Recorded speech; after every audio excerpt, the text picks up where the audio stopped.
welcome to another episode of the Crispy Noodle Podcast. Let us be the Crispy Noodle in your vegetarian salad of life and boring news, folks. It's our job to give you some of the most interesting bits in world sports, entertainment, odd news, and whatever else we can in an hour-long podcast. I'm Rich Liebig. And I'm Michael Costanzo. And, we're going to do a quick episode, relatively quick. I don't know. We're going to have our normal bits. The spirits will guide us. Right.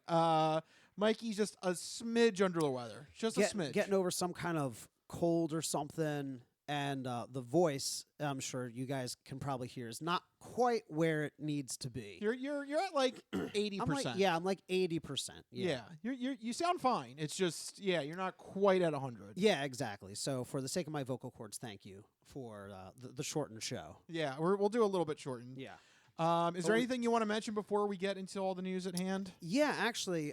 Besides the fact you lost your voice? Besides the fact I lost my voice. You don't need a voice for watching movies, and I watched a pretty good Christmas movie this past weekend called Feast of the Seven Fishes. It's a Christmas movie. That sounds right up my alley. Exactly. It's a rom-com. According to Google, it's a rom-com. I guess it kind of fits that category. It's a rom-com Christmas movie, obviously about an Italian-American family. Yes, and excellent. The Feast of the Seven Fishes, and it's on Netflix. I was looking for a bad Christmas movie. You stumbled on a good one? And I accidentally stumbled on a good one. So I'm going through, I'm like, the Feast of the Seven Fishes, this is going to be crap. I'm like, I'm just going to sit there. Yeah. I don't know, some intrigue, right? Yeah. But no, I figured I'm going to sit there. I'm going to diss on this movie the entire time. You know, they're going to get everything wrong. And what I saw was a fairly accurate, depiction of Italian-American families. Anybody who's first or second generation in this country will probably recognize a lot of what the characters go through, a lot of the different types of conversations they're having. And, of course, it's all focused on preparing for the Feast of the Seven Fishes, the feast itself, and how it kind of brings everybody together, brings the community together. Does it happen on Christmas Eve? It does. Oh, all right. Very good. Very good. And, Rich, they go to midnight mass. Wow. All right. Yeah, that's Italian. All right. I knew it was authentic when the main character uses a colloquial term for his grandmother that is technically incorrect. So the word for grandmother in Italian is nonna. All right. In my family, we've always called our grandmothers nani. Uh-huh.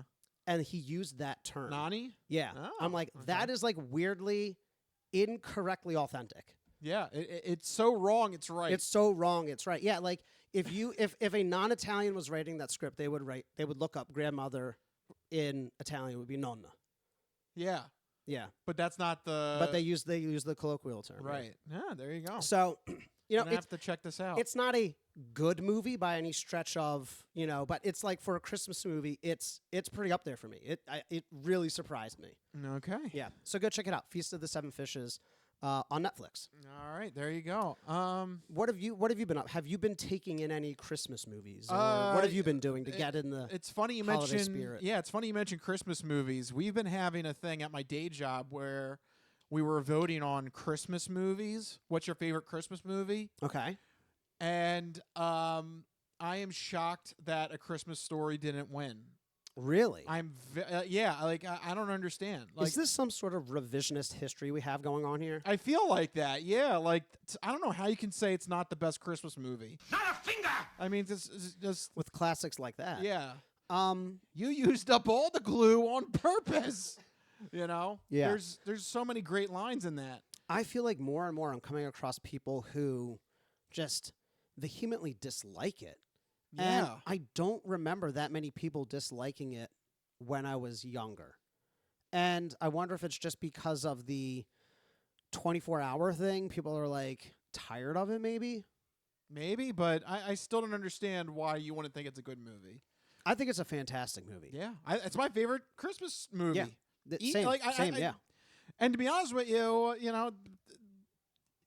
so the movie that won was Christmas Vacation, which I can accept. Okay. In our workplace. I can understand that. That's a heavy hitter. Yeah. But then second place was Elf. Ooh. And you want to know why? We're elderly, Rich.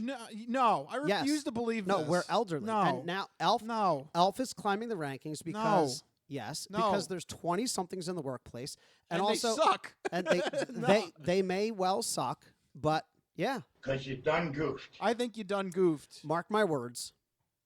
About 15 years from now, come back and look at this podcast.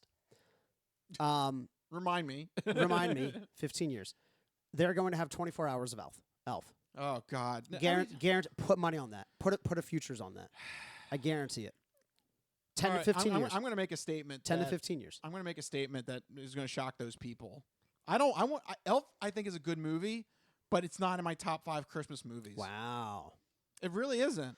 I really was trying to think about this the other day. I Okay. would rather watch Christmas Vacation, Okay. obviously Christmas Story, Right. Home Alone, Okay. Die Hard, as we all know, that's a Christmas movie. Of course. And then any sort of variation of the Christmas Carol. as Ebenezer Scrooge story. Okay. Yeah. You know, that theme has been done so many times. Like I don't want to just say like, oh, this version of it. Right. This specific version of it. Yeah. Right. Because I do have a specific version. It's the Muppets Christmas it's Carol. Muppets. Yeah. So there's that. There's There's Nightmare Before Christmas. there's- It's technically a Christmas movie as well. yes.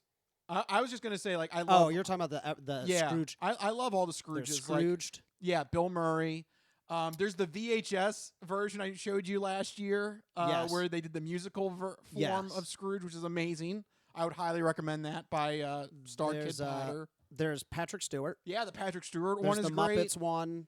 There's the Mr. Magoo one. There's like so many different Right. variations. So I would just say that storyline because there's so many different forms of it. Elf is definitely up there though. It's in my top 10. I don't know if it's in my 10, top yeah. 5. 5, you're right. I'm telling you, for top 5, Elf doesn't crack It might be like 7. I'm sorry, Elf is all right, but it's not top 5. I would be okay with it being top 5, but second.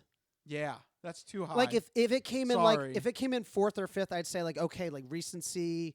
You know, it was like the biggest, most recent Christmas movie, but second overall. Yeah, Where did Christmas Story even come in? Yeah, I don't even want to. When I saw Elf was at 2, I ran away. I You was just like, stopped this is- reading. You got to 2, and you're like, I'm done. Yeah, this is stupid. This is not valid. So you're not going to tell me where Christmas Story came in? I think it was like 3rd. I think it was 3rd. 3rd. I'm just so disappointed. It doesn't make sense to me. I think I've said it before on the podcast, and I say it to people in person, is one, if you dislike it, you're all kind of objectively wrong. Like it's a Yes. good movie. Like critically, critics enjoyed it. Second, I think it does the best job of encapsulating all of those touchstone moments of being a kid at Christmas time. The going to see Santa at the mall, the gift you really want, but you kind of think your parents aren't going to get. And then, oh my God, a surprise. Santa brought it for you that Christmas. The weird gift you get from Yes. your relatives, the crazy aunt. Do kids not get weird presents from their relatives anymore? I'm going to start giving my younger Yes. cousins weird You gifts. have a duty now. You need to give embarrassing presents. Just like really weird stuff that like doesn't make any sense. Yes. Like I'm gonna give like an 8-year-old like a file folio. Woo! You know, like weird like Here's a nice 80s briefcase. yeah, a Rolodex. Here's a Rolodex. Take that, you bastard. But yeah, like it hits on all those touchstones. The dinner that goes wrong, the helping the parents decorate and everything, and that goes wrong, and Yeah. picking out the Christmas tree. It's all of those. You know, all The of those first time you curse in front of your the parents. first times right, exactly. All those moments just compressed into 1 2-hour Yeah. movie. I don't understand how you can't love that movie. It's a pure injection of nostalgia and memories, like straight into your Christmas veins. Yeah. I don't get it. I'm sorry. It's, And it's my favorite by far. Elf is a good movie, but not in my top 5. I can easily think of 5 movies I'd rather watch. Like I can tell you so many scenes from A Christmas Story, but I don't know that I can recall that many from Elf. I mean, everyone knows I know Santa. And, Yeah. And the cereal and with the But, like, sugar and Or yeah, and the pasta. crazy food groups is Yeah. like the marshmallow food group or whatever. right. But like, are those as notable as Fragile or sticking your tongue to a telephone pole? Like, Do kids even know what that is? Do Or- kids know what poles are? right? But like, I think it has ascended to a certain pantheon of pop culture.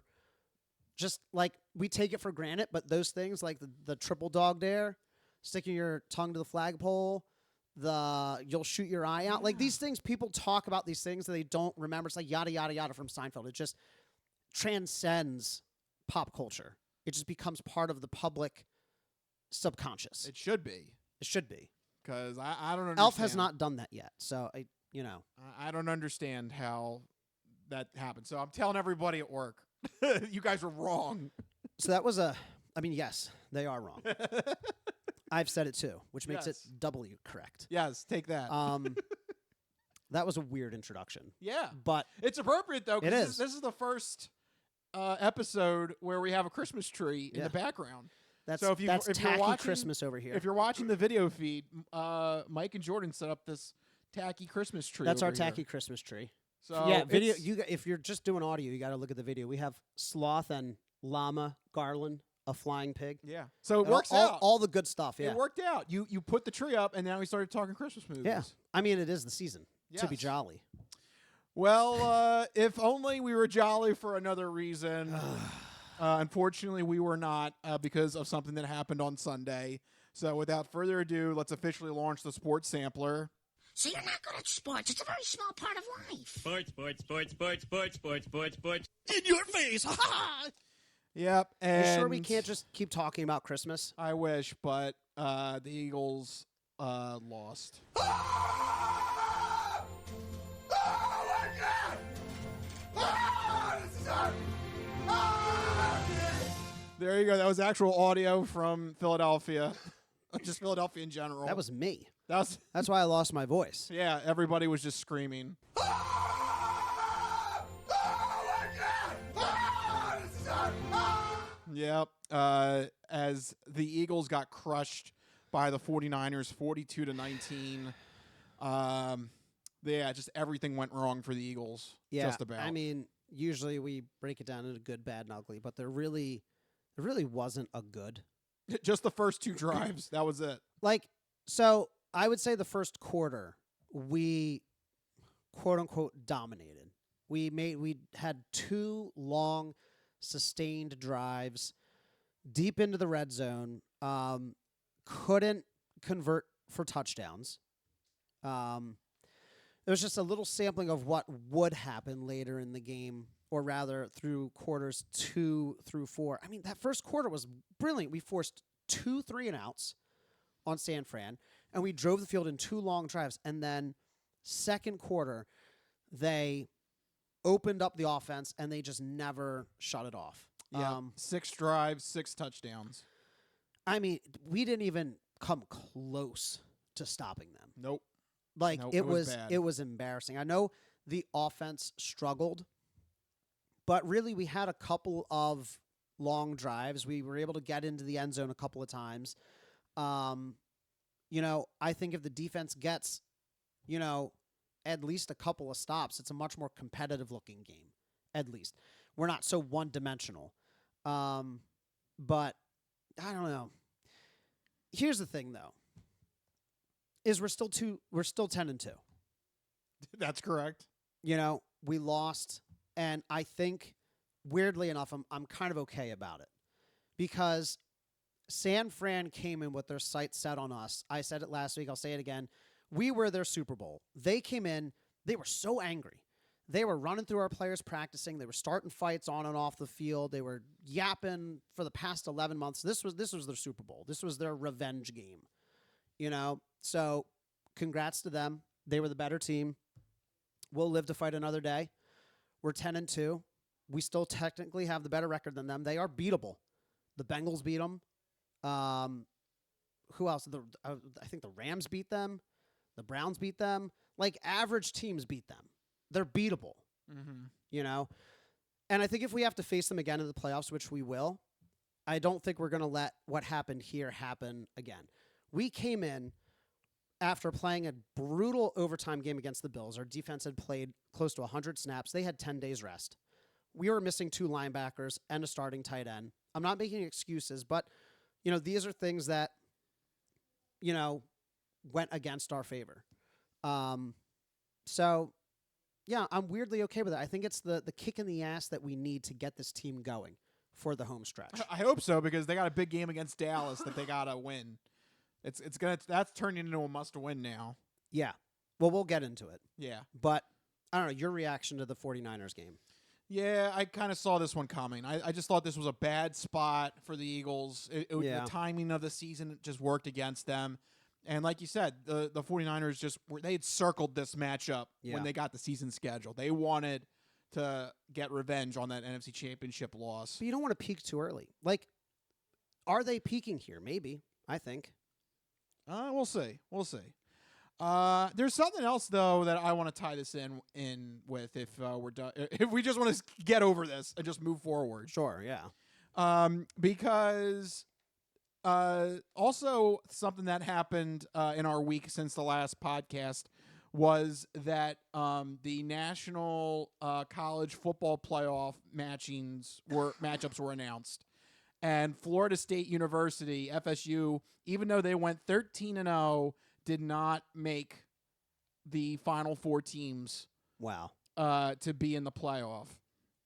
And I went into work Monday, and in our lunch break area, we've got a TV going that has ESPN on it because a lot of people at work are sports fanatics, so it works. I love it. Thank you very much, people at work. And literally, as I'm eating lunch, the following two things happened in the span of time while I was eating my lunch. Okay.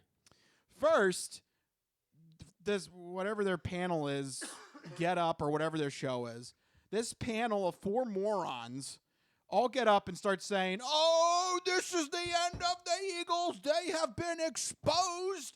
10 wins doesn't prove that they're the best team. They're done. They're frauds. The 10 wins doesn't matter." That whole shtick. Yeah. Right?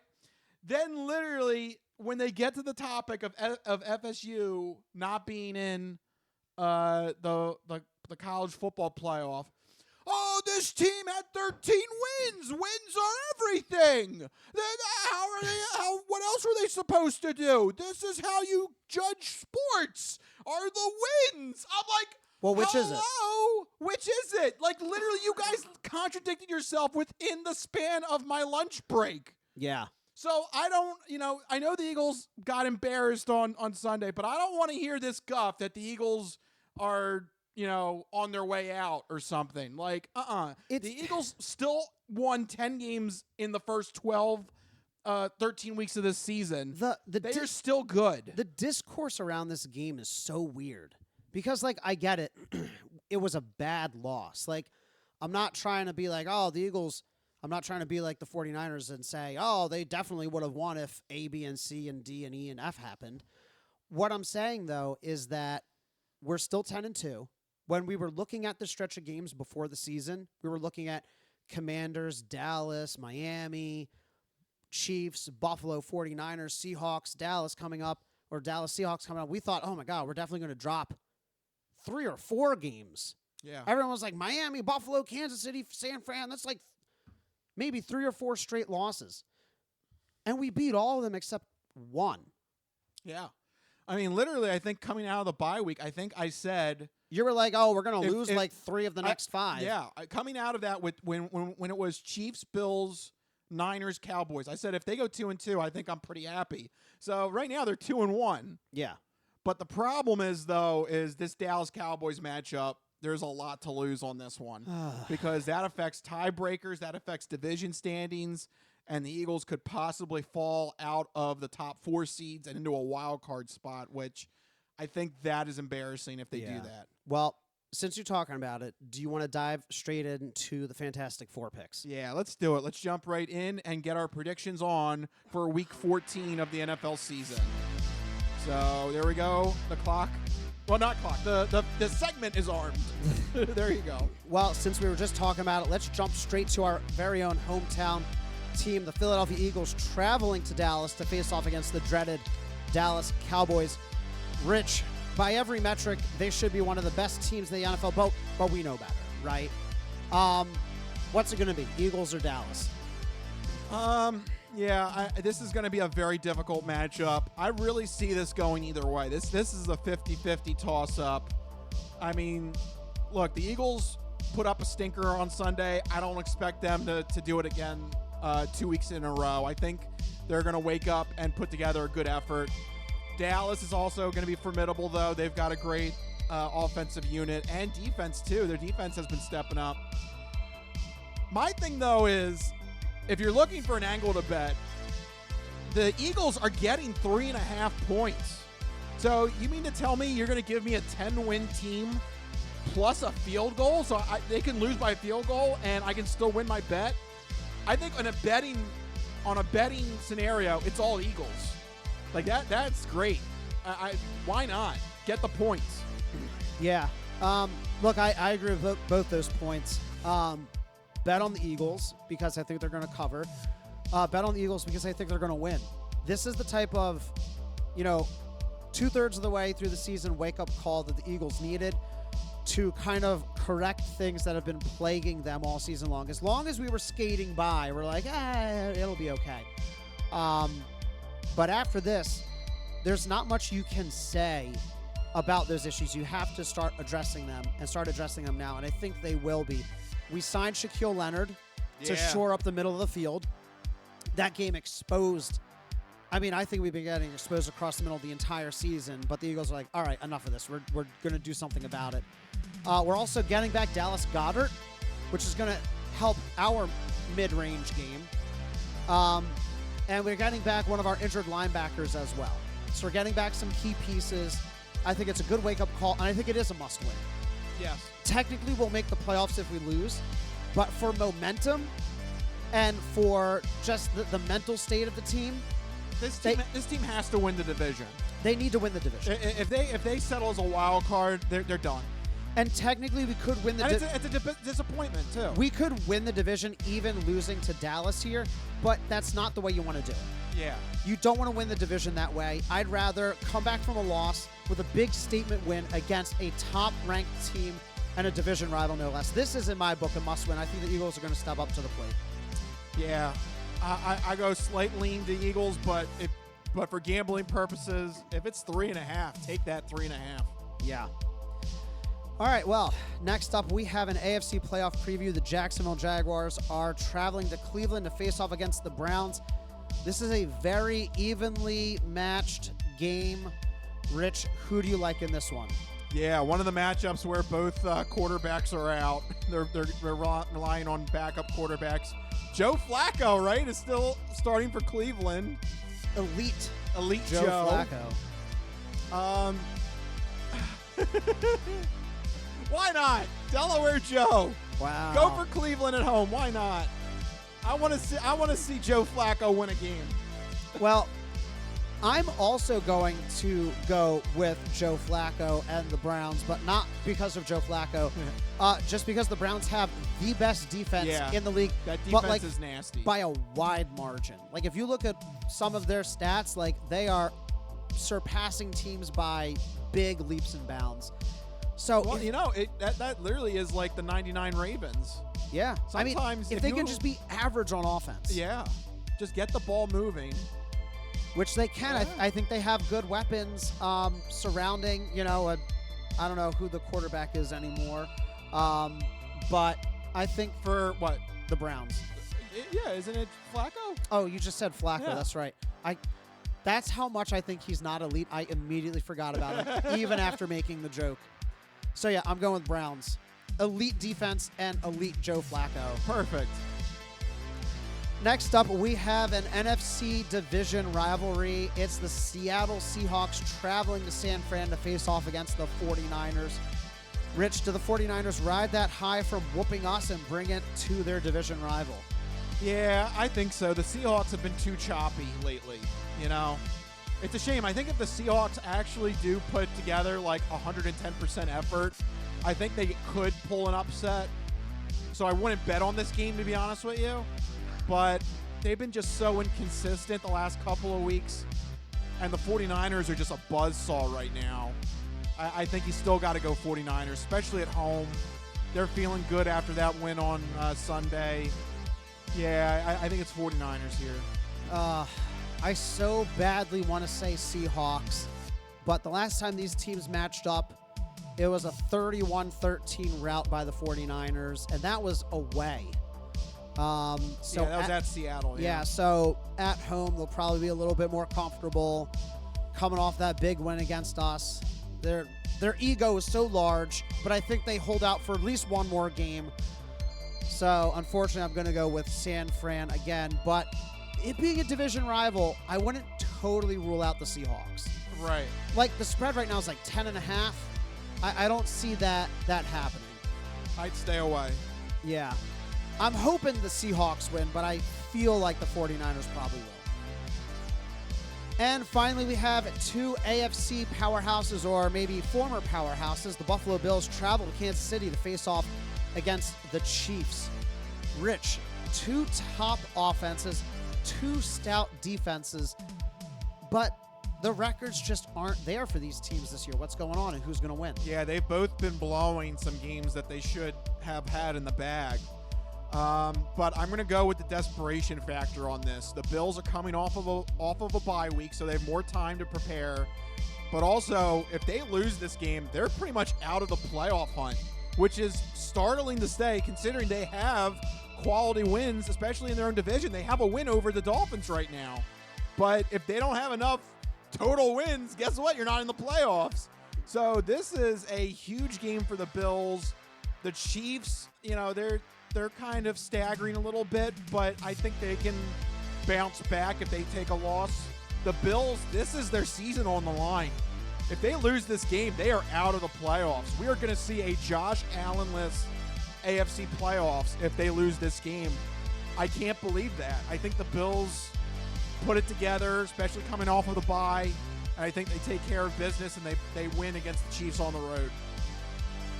Yeah, I think the Bills, this is a really tough one because both these teams are underperforming how they should be.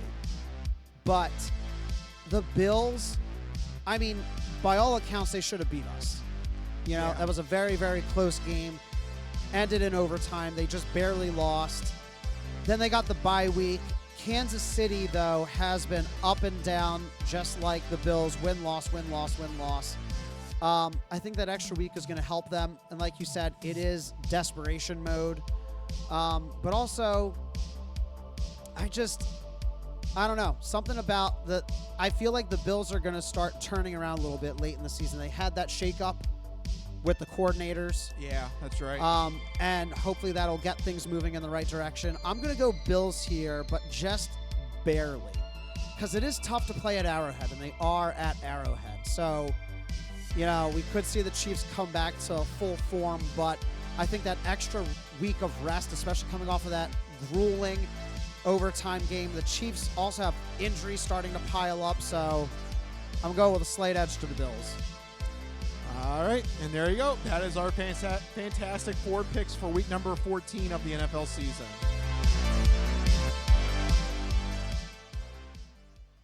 Yeah, so there you go. And by the way, progressing through this season.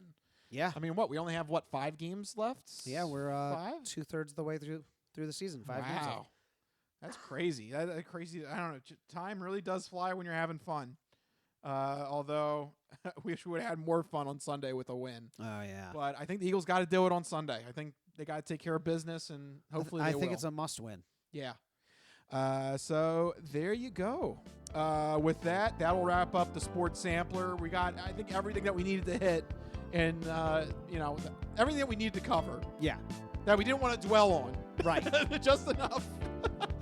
Because it was definitely an ugly day in Philadelphia. But nevertheless, we are moving forward with the season, and we're moving forward with the podcast. But before we do, we got to take a quick break and get ready for the entertainment entree and the non-fortune cookie odd news that will be coming up when we return from the break. Don't go anywhere. This is the Crispy Noodle Podcast.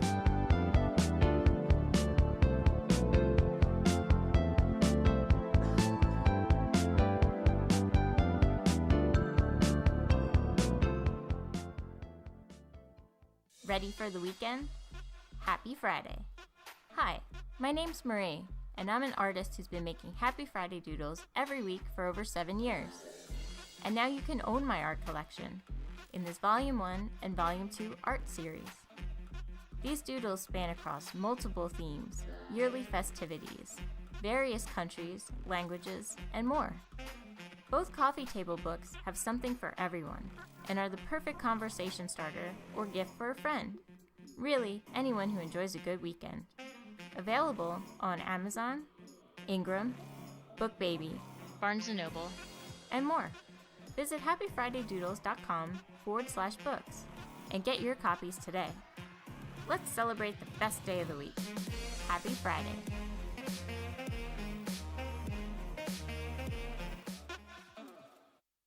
We're going to talk about 22-year-old Matthew Kyle Letham, and he decided to call police at 4:45 in the morning because he couldn't find a ride home after the bar at 4:45 in the morning. But that is not the actual oddity of this story. Police encountered Matthew Letham on the scene, and that's when they noted that this dude actually has a tattoo of the state of Florida in between his two eyebrows. Oh my God. Yes, and I have his mugshot. So here we go. He's literally Florida Man. Yes. He's like a superhero Florida Man, and that is like his logo. He is Mr. Florida Man. So I mean, you know, it's the most harmless Florida story we've ever had. yeah, except for the fact that dude has a tattoo stupid. that will last the rest of his life that he cannot hide. You cannot undo that. Every job interview he goes to, the very first thing they're going to see and question is the Florida tattoo. Yeah. It's literally like, can I touch it? Like, it's right there. You know the scene in Austin Powers Goldmember? The guy who has the mole? Yeah. Moly, moly, moly, moly. Yeah. It is that, except with Florida on his forehead. Is anybody more proud of their home state than that guy? Can't say it. I can't think of anybody else. No, So, I love Pennsylvania, but not that much. no, I do not want. Pennsylvania is a big state too. I do not want that on my forehead. It's very square or Yeah, rectangular. rectangle. Yeah. What's Yeah. the weirdest state to get tattooed to a forehead? I think. What do you think would be the weirdest one? I mean, I think Florida because the way it's shaped. Florida's pretty weird. California, Michigan. California would be weird because it's like It's very long. and then Yeah. it juts out. No, Michigan.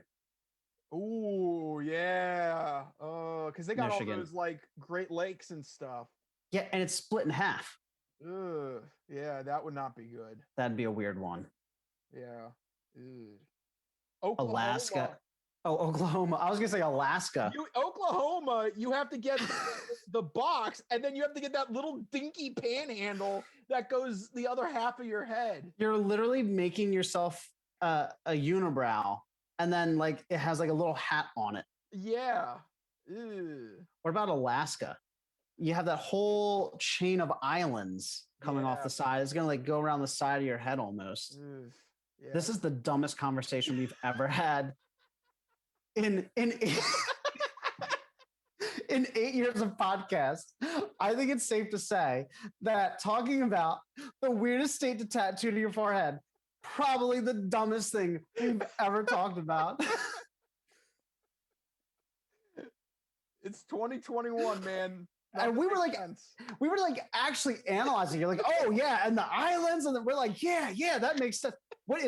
There's something fundamentally broken with us, Rich, in 2021.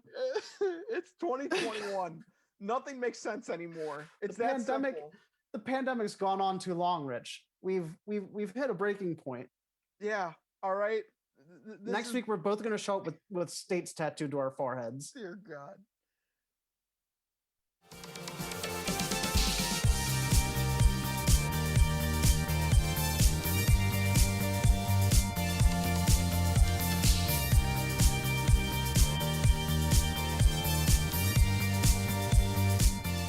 Oh yeah, we're back here on the Crispy Noodle podcast. Played a good good odd news story there Florida man getting a Florida tattooed on his forehead. It's a classic. Yeah.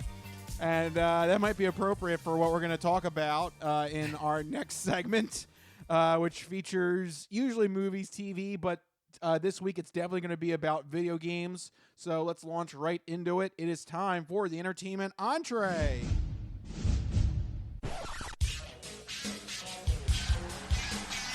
And now, the latest in movies. The Simpson guy writes to movies. Dear Die Hard, you rock. Especially when that guy was on the roof. Music. I know what that is. That's music. Video games. I'm Commander Shepard, and this is my favorite store on the Citadel. Celebrities. You really know Warren Beatty? Yes, I do. I took a leak next to him once at the Golden Globes. And more. You were the all-singing, all-dancing crap of the world. This is the entertainment entree. All right, there you go. Officially in entertainment entree time. And I think you guys know what we're going to talk about because this is the news that made headlines for all video gamers. Everybody that is pretty much, I think, in the age bracket of 15 to 40 years old. Yeah. Even 15 to 45. Screw it. I think even older and even younger. This is a storied franchise. We're talking, of course, about the Grand Theft Auto 6 trailer that dropped earlier this week. Yep. 10 years in the making now? Yeah, 10 years. I think I saw the figure 10 years and $1 billion or something absurd like that. But yeah, we got the first official look at the game. It's just a very quick minute and a half, snippets of the world. For a game that's going to come out in 2025. Yeah, 2025. So that's the big news, of course, is the release date is 2025. Don't know when. I'm hoping January. Fingers crossed. But it's most likely going to be fall 2025. Yeah, it's your wedding present. Oh, yeah. There you go. Oh, I got to make changes to the registry. Hey, honey, we're going to get Grand Theft Auto 6. Grand Theft Auto Super Duper Special Collector's Edition. Yep. I love it. I'm putting it on the registry. Comes with a... What does it come with? Well, it comes with the purple dildo from Grand Theft Auto Vice City. Perfect. Perfect. There you go. But yeah, so it would be right around the time to make a good wedding gift. You're right. Yeah. Grand Theft Auto 6. I know what I'm getting you for your wedding. Hey, look, Jordan likes to watch me play video games. It's a gift for both of us, really. There you go. But this is not just a gift for me, but it's a gift for all video game fans, Grand Theft Auto fans. So we got the release date, but we also got a lot of other stuff sort of confirmed or hinted at. The big one, of course, is the setting, which Rich alluded to. It is Leonida, the state of Leonida, which, of course, is Vice City, is the main metropolitan region in the game. And there seems to be a big focus on the Florida man type antics. Yes. How appropriate that I played the Florida tattoo guy for our break. It made sense. Was it just me, or did it seem like there was a lot of, like, little weird Florida man-esque things in the trailer? There was the guy watering his garden in the Speedo. That is definitely Florida man. Yeah. Yeah. They're stealing our bit, basically. Because that's like how we make our bread and butter here on the Crispy Noodle podcast. Well, when Vice City came out, Florida Man wasn't a thing like it is now. Yeah. Right? I mean, Florida Man has always... Florida Man's like the one true God, right? He was, will be, was, is, and forever will be, right? Yes, correct. But at the time, he wasn't as well known or respected. But now, we Florida spread Man, the word of Florida Man. We spread the good word. So it seems to be a big focus, at least in the marketing, is the crazy antics of Florida. Now, who is this guy in Florida? Yeah. That has to be said at some point during the game. I hope so. It has to be said like that too. Florida with an extra A. Well, in Grand Theft Auto World, it's Leonida. That's right. Yeah, that's the state. Never mind. I don't know if I'm saying that. Leonida? I don't know. We'll find out. Yeah, we'll find out. But yeah, so we're going back to Vice City. Fun fact, I never played Vice City back in the day. It was one of the ones that I didn't play. Oh, that was great. Yeah. It was great. It was all 80s, and like the plot was basically a mixture of Scarface, Carlito's Way.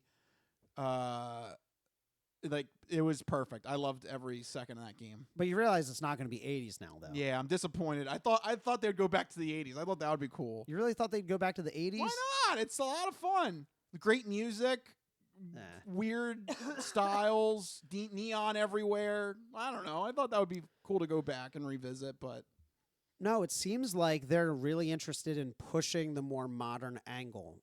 So one of the things that I took note of in the trailer was the amount of like quote unquote cell phone style footage. That was used. I thought that was a really cool, interesting sort of, I don't want to say gimmick, but like the focus on the social media-ness of it. Like I think there's going to be maybe an increased focus on connectivity. Because what I think sometimes is overlooked is that Grand Theft Auto 5 was a PlayStation 3 game.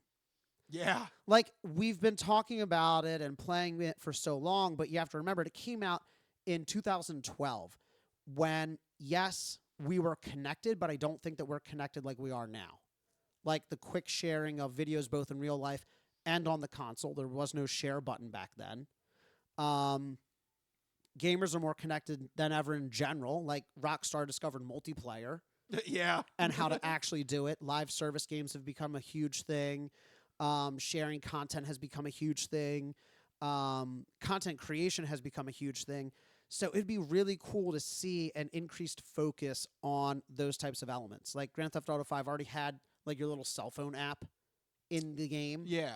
But like, you know, I could see them doing even more with that now. Oh, yeah. I don't know how or what like form that takes, but I think that they're really interested in that angle, obvious, because they had all that cell phone, TikTok, Instagram type like clips in the trailer. Yeah, that's definitely going to be a big part of the game, I feel like, is to try and capture all the ridiculousness that happens in this state.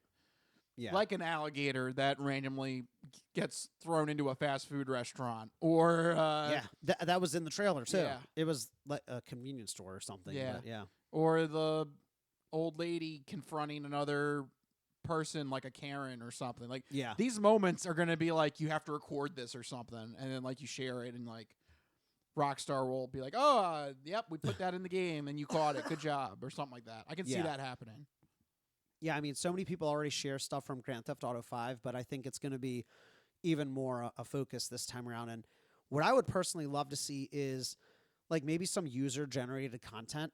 Like, I miss back in the PlayStation 3 era and before, like level creation in Time Splitters or like in Little Big Planet or Mod Nation Racers. It was like a big focus years ago, and it kind of is still there, but we haven't seen like a big developer try their hand at it. I feel like with the power of these consoles, like what could be possible on the PlayStation 5 and the Xbox Series X, you know? Because they've just been dragging Grand Theft Auto 5 forward. Oh, yeah.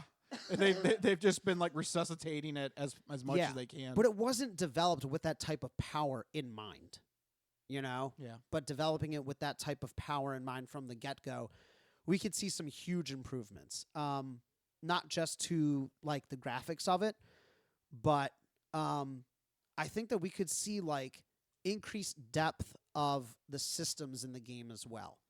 So, you know, I think that a better comparison isn't to Grand Theft Auto 5, but to Red Dead Redemption 2. And what I mean is that Red Dead Redemption 2 was made on the PlayStation 4, right?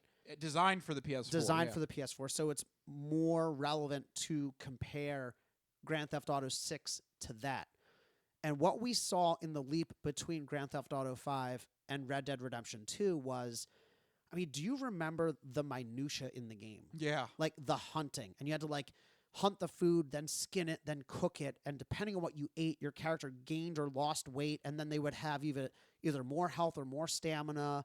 And like the way that the systems all kind of folded in. And then the characters would call you fat ass or something. Right. And like even the NPCs had their own little life routine that they went through. And the world was so vibrant and alive everywhere. So we have to compare Grand Theft Auto 6 to that, not Grand Theft Auto 5. So I can only imagine now with the added hardware power, like, I mean, Grand Theft Auto 5 already had full games of tennis and golf in it, you know? And it had some light hunting, but nothing the way that Red Dead Redemption 2 had. So what I really hope to see is not just the graphical improvement, but that, like, a new level of depth to their systems. I don't know what that looks like, but, you know, I'm thinking something that involves, like I said before, user-generated content or, like, shareable moments, like more dynamic gameplay moments, I think would be really cool. I don't know. How about also this? Let's do heists that don't require 4 people. That would be nice. I would love that. That would be fantastic. And it's a good thing that you brought up the heists too, because we did get a glimpse into some story details. It does look like it's going to be some kind of Bonnie and Clyde type situation. What appears to be a couple needs to, you know. Yeah, I heard that this movie is this video game is based a lot off of Baron in the Pines, or there's something in the Pines. It had Ryan Gosling in it, and like it's kind of it's basically like, you know, a couple that finds its way on the wrong side of the law. You know, like that could be really cool. Place behind the Barons or I don't know. I have no idea. It has Ryan Gosling in it. It's that one. Behind the Pines or something. Behind the Barons. I don't know. Something like that. I'm gonna look up Ryan Gosling Barons. Yeah, place beyond the. Wait, you almost got it. Place beyond the Baron. No. Plane. No. No, I don't know. What is it? Pines. Pines. There it is. The place you were like doing this like I was word, mixing. This like word shuffle. I was like, is he gonna get it? I was mixing like 3 movies together. Yeah. Let's see. The motorcycle stunt rider turns to robbing banks as a way to provide for his ex and their newborn. Yeah. Like this is heavily influenced with that movie. So that could be a really cool angle to take. Excuse me. And swapping characters, of course, is going to be back. Yeah. Right? If it's a duo, you're going to be able to swap characters. I wonder, hear me out here. Okay. Main campaign co-op. Oh. Online co-op. That would be interesting. I mean, if it is a duo, right? Wouldn't that be a really cool way to innovate their multiplayer experience? Yeah, but then I think that also takes away from Grand Theft Auto Online because you want to create your own character in Grand Theft Auto Online. But I mean, why not both? I mean, can you do both? I don't know. Is it possible? Well, when they transitioned from PlayStation 3 to PlayStation 4, didn't they add first-person mode? Yeah. Like they redid the entire game so you could do it in first person. Right. So, I mean, maybe it is possible. I don't know. We'll have to find out how they're innovating. I think that would be a cool way to add another element to it. But, yeah, I think it's... I also like, and I hope that it just stays with the 2 characters. One of the faults that I had, and it wasn't a big fault, but with Grand Theft Auto 5 is the juggling of the 3 characters. I loved all 3 characters, but there were times in the game where I would find myself playing as just one person for like a prolonged period of time and like kind of like forget about the other guys and like, oh, I got to go back. Oh, I got to level up, you know, what was his name? Trevor's flying or Trevor's whatever. And like, oh, I always felt like a chore to kind of keep them in line with each other, like stat-wise. Yeah. I don't know if you experienced the same thing. Like you would just kind of like forget that one of them existed. Yeah, I hate to say it. For me, it was Franklin. And that was the one character you couldn't kill off. Yeah. I was like, damn it. Let me guess. You were a Trevor guy. I don't know. I went back and forth. I liked Michael. I liked Michael. I liked Michael, too. Yeah, I thought Michael was your guy. Yeah. Yeah. No, I mean, he was like the one who wanted to do the movie stuff. I'm like, oh, yeah, this is like right up my alley. Yeah. I like. But Trevor was a lot of fun. Trevor, you would go to his character and he'd be like naked on a lawn. You're like, what the hell happened to him? Yeah, he definitely had the best switches. Yeah. Was Trevor. But yeah, like I said, I would find myself playing as one character and just like completely neglecting the others for like huge spans of time. So I like the more focused approach with just the 2 very closely related characters. It seems like they're good. They seem like they're going to be a partner, a couple type. Situation. Yeah, they're definitely a couple. Yeah, and I like that better than like 3 random individuals of Grand Theft Auto 5. Yeah. So Okay. this All is right, my fair enough. early reactions to a minute Yeah. plus. It's Yeah. amazing how much we can delve into it with only a minute. And I'm sure half of what I said is going to be wrong, but so it goes. Yeah. But it was definitely very exciting to hear the news that we actually were going to get gameplay footage off of Grand Theft Auto 6 because Yeah. this seemed like, literally we haven't had any change into Grand Theft Auto in 10 years. So Which is another- it seemed like I don't know, like a mystery that was never going to happen, Yeah. at this rate. Which is another thing that I want to bring up. Are we at the point now where it's like going to be 13 years between games? Is the hype manageable? Like, could you see a situation in which Rockstar doesn't hit the bullseye on this? I mean, it's possible. Are they too big for their own britches? It's possible. 13 years, $1 billion. The expectation is going to be through the roof. This game is going to have to be near flawless to really hit the mark. If there's one developer to do it, I think it's Rockstar. Yeah. But there is a little part of me, I'd be lying if I said there is a little part of me that is thinking, have they created like a monster that they won't be able to rein in? It's possible. But then again, I think we said I think there was a similar tone to what you just said with Red Dead Redemption 2. And it came through with flying colors. It did. So It did. It really did. So you're right that Rockstar, there's some developers that continuously just churn out amazing games they don't really miss, until they do.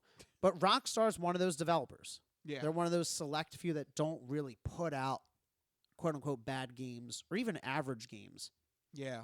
So- They're usually A+ games. So I'm cautiously optimistic that it's going to meet and exceed expectations because I haven't played a Rockstar game that hasn't. Right. So So I'm ready for 2025. I hope it's January, but it's probably going to be like November. it's going to release on your wedding day. No, you know what? It's going to come out like as we're getting ready to go on like the honeymoon. Yeah. I mean, look, I know the tickets are non-refundable, but You got to bring your PlayStation with you. I got to bring the PlayStation, I have heard situations where people have brought a game console with them to trips. Look, everybody on this podcast knows how much I love video games, but don't bring it on vacation. Or honeymoon. Come on, guys. I hope people know I'm joking. All right, I'm gonna hold this clip for Jordan. Then you're not gonna get away with it now. Oh shoot! So, Boxed myself in. Yes, you did. But speaking of boxing yourself in, that leaves one area left to go on this podcast, and that is the non-fortune cookie odd news. We've been talking about cool and its ramifications and how it applies to the hip scene. But maybe you could give us some examples now of the opposite of cool, uncool. Just exactly what is uncool? My nipples look like milk duds. Holy shnikes. It's time for the non-fortune cookie odd news. It's not of this world. I don't know exactly what it is or what it's doing, but this is not human intelligence, okay? It's not human intelligence we're facing. How you doing? Me? I'm doing great. Manda bastata. I don't make this stuff up. I'll take a pound of nuts. That's a lot of nuts. That'll be $4, baby. You want fries with that? I seen the celery dance across the baseball fields. You had me at Meat Tornado. No, go past this. Past this part. In fact, never play this again. Okay. What does that mean? And now it's time for the non-fortune cookie odd news. So sit back, get everything you need to get from the kitchen. Be sure and empty the bladders. Go to the bathroom because you're in for a hell of a ride.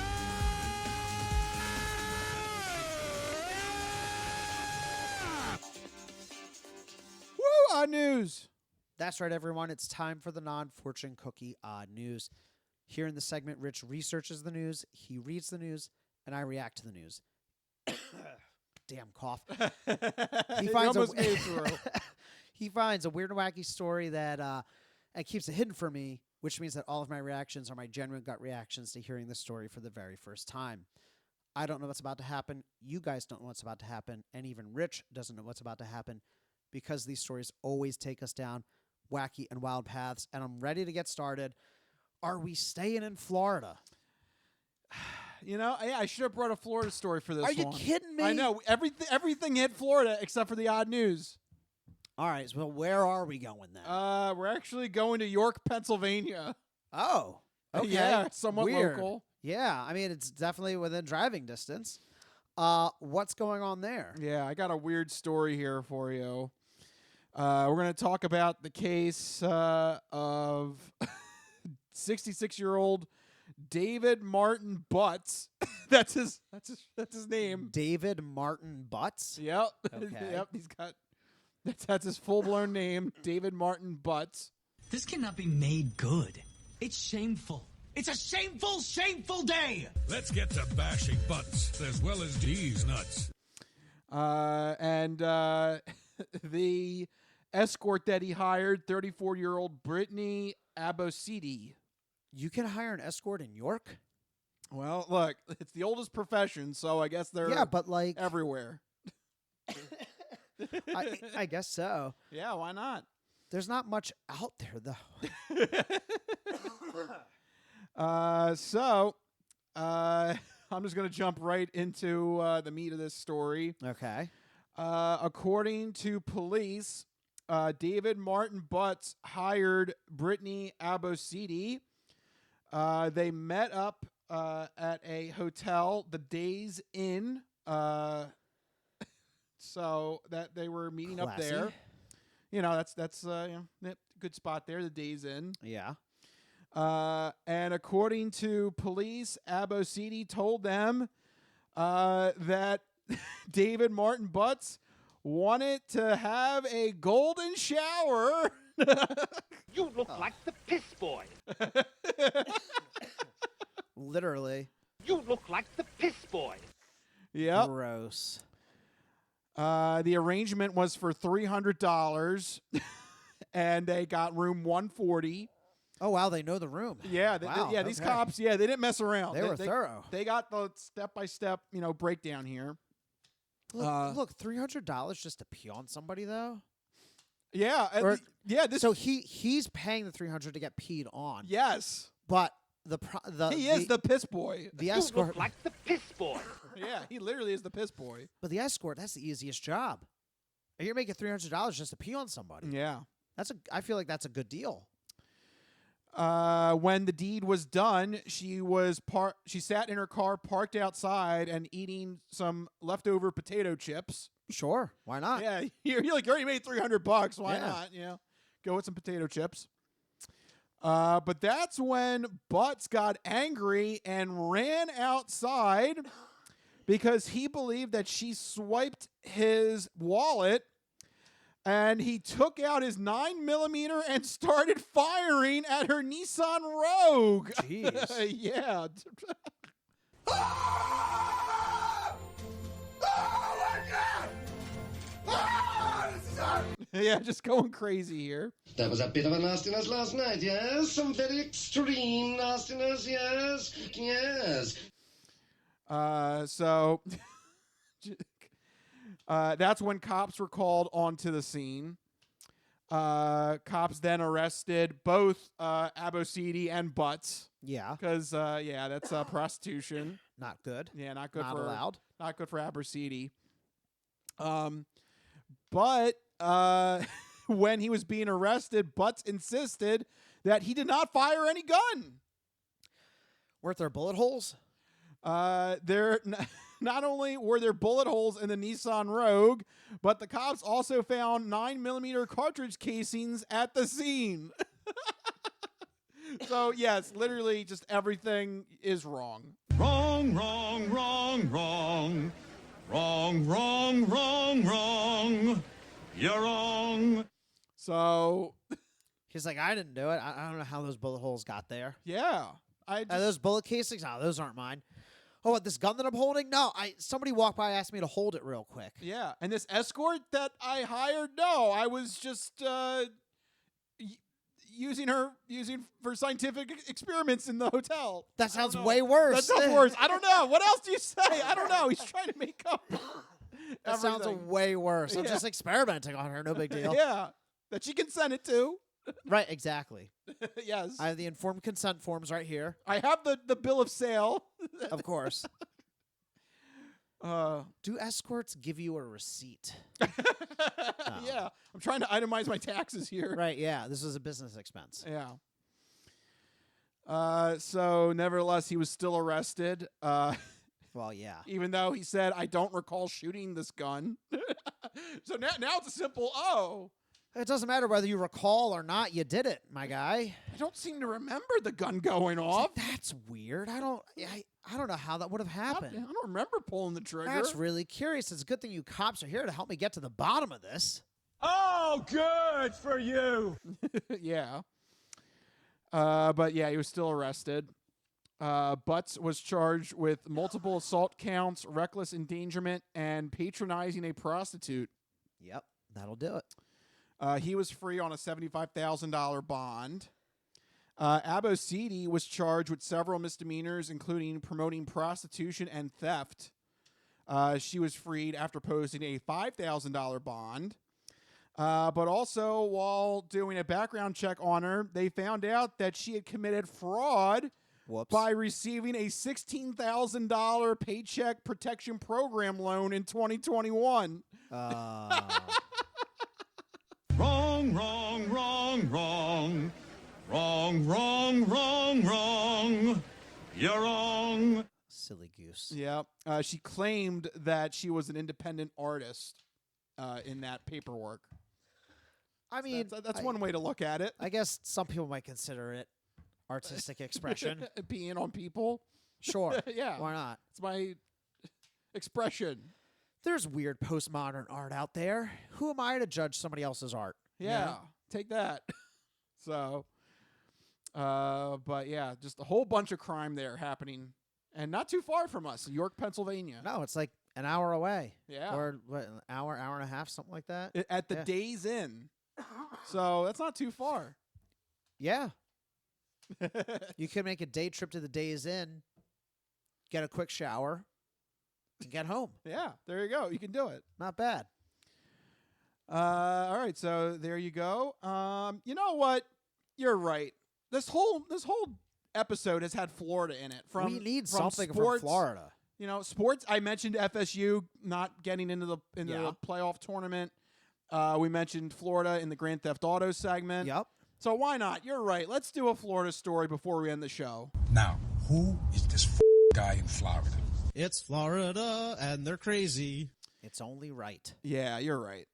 And I do have a quick Florida story here that I kept on backup. Okay. Kept on standby, if you will. You always have Florida on backup. Yeah. Boop, boop, boop, boop, boop. Get ready. Yep. They're always ready to pinch. Yep. And it is with the case of 61-year-old Ray Allen. He is a Florida man who was ordered by a judge to have no contact with his wife after he was arrested for hitting his wife with a whole bunch of sausages in a domestic dispute. Sausages! Yep, we're going back to sausages. No sausages. No sausages. No sausages. Sausages! Right up our alley. I want to know a whole bunch of sausages. Do they know how many? Was he throwing them? Was he swinging the sausage links around like a weird whip? Yeah, you could have done like a nunchuck thing. Yeah. Oh yeah, like sausage nunchucks. Sausage nunchucks. If they're frozen, that would do some damage. Ooh, yeah, that would hurt. Yeah. What is the form of the sausage? That's what I want to know. Yeah. Apparently, it was just throwing individual sausages in this case, but that's so boring. That sounds like a good way to inflict some damage. Oh yeah. Yeah, you get like a little sausage whip or nunchuck action.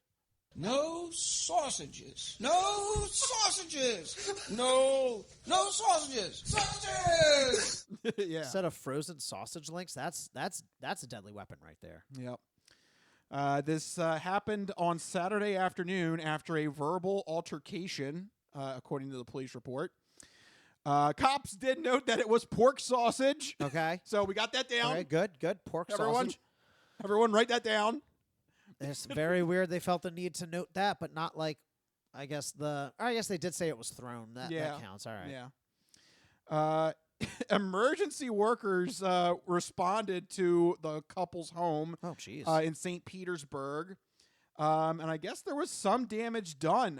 They had to wash the wife's eye out, and she had a black eye. Oh, jeez. So I guess if you really fling a sausage, were they like frozen or were they fresh? Like, were they cooked? Why did it cause so much damage? Yeah, I don't think they were cooked.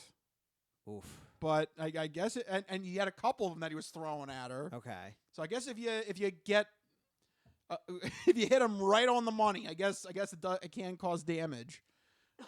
Just well, depending on the size and the girth of the sausage. Yeah, could that's very important. Could do some damage if you get him right in the eye. Sausages! Yeah. So luckily the wife is doing all right afterwards. Alan was arrested for domestic battery and booked into the county jail. According to the circuit court judge, he is not to have contact with his wife, and Alan has pleaded not guilty. He's going to fight this. Sure, why not? That damn woman. She made me throw the sausages. She made me, yeah. She got me so riled up, I had to throw the sausages in her face. She wrong. I didn't even mean to throw them. I just was holding some sausages, and she got me so angry, I daggum flew out of my hand. No sausages. No sausages. No sausages. Sausages! So, yeah, we'll have to find out if he's successful in his legal defense. It always strikes me as so funny when they're like not guilty, and it's like, but what possible reason how are you going to try come and up with? Yeah, how are you going to try and get out of this? Yeah. There's two of you. Maybe he's like, oh, she hit herself with the sausages or something. I don't know. Something stupid like, can they fingerprint the sausages? Can they like yeah, get the little dust out, yeah. Look for prints on the sausages? Yeah, on the casing. The casing has some grease on it. That's got to be a good way to get those fingerprints. Definitely. They'll get to the bottom of this. Yes, I think so. They'll investigate his sausage carefully. Very important. Very, very carefully and to the detail. That's right. Yes. And there you go. There you go. I got a bonus odd news story out of that one. So now we are officially able to say this whole episode was Florida. Sports had FSU, entertainment had Florida through Grand Theft Auto 6, and we had a Florida odd news story in the odd news. Gotta love it. So there you go. We hit all the bases. And I think that's the perfect way to close out this episode of the Crispy Noodle Podcast. Thank you guys for tuning in. It's been another crazy run here. Mike, thank you for putting up with the episode recording. I know you're not at 100%. Hey, what can I say? I can't say no to a good old-fashioned romp through the Crispy Noodle Podcast. That's right. And a good old-fashioned Florida romp. That's right. Yeah. Now we're really talking here. Oh, boy. Yeah. So thank you, Mike, and thank you guys for supporting us. If you like what you heard, make sure you go to our website, thecrispynoodle.com. But most importantly, make sure you have a way to get the podcast every week. We have three main ways of doing that. You can find us on Facebook. Watch us directly on Facebook Watch. Right on YouTube. Go on YouTube, find our channel, and hit the subscribe button, and you'll get the episode sent to you right there. But most effectively, I feel like, is on Spotify because we have the video podcast that goes up on Spotify. But also, you can put Spotify in the background and listen to us as an audio-only podcast. And using Android Auto and Apple CarPlay, you can take us on the go with you and listen to us on your commute by using those apps. And you can listen to us on the go every week. So get those fresh episodes of the Crispy Noodle Podcast sent straight to you. That's right. So many ways to check out the Crispy Noodle Podcast. But if you need to get in touch with us individually to share your sports, entertainment, or odd news stories, you can find us on X, formerly known as Twitter. I'm at Mikey Costanzo, MikeyCostanzo. And I am at Rich Liebig, RichLiebig. You can find us on X, That still sounds weird to me. Yeah. So frustrating. But you can find us there. Send any news that you want us to talk about through there. But any odd news, make sure you send it to me so that Mikey doesn't see it. So to protect my eyes. Right. So we get good reactions from Mike. There you go. Mikey, I know you're about to keel over, so we got to end this episode. Yeah, I got to get going. Yeah, so that'll do it. This has been the Crispy Noodle Podcast. Let us be the Crispy Noodle in your vegetarian salad of life and boring news. That'll do it. We'll see you guys next week. See you guys. Later. Bye-bye, all you fine peoples. Good night.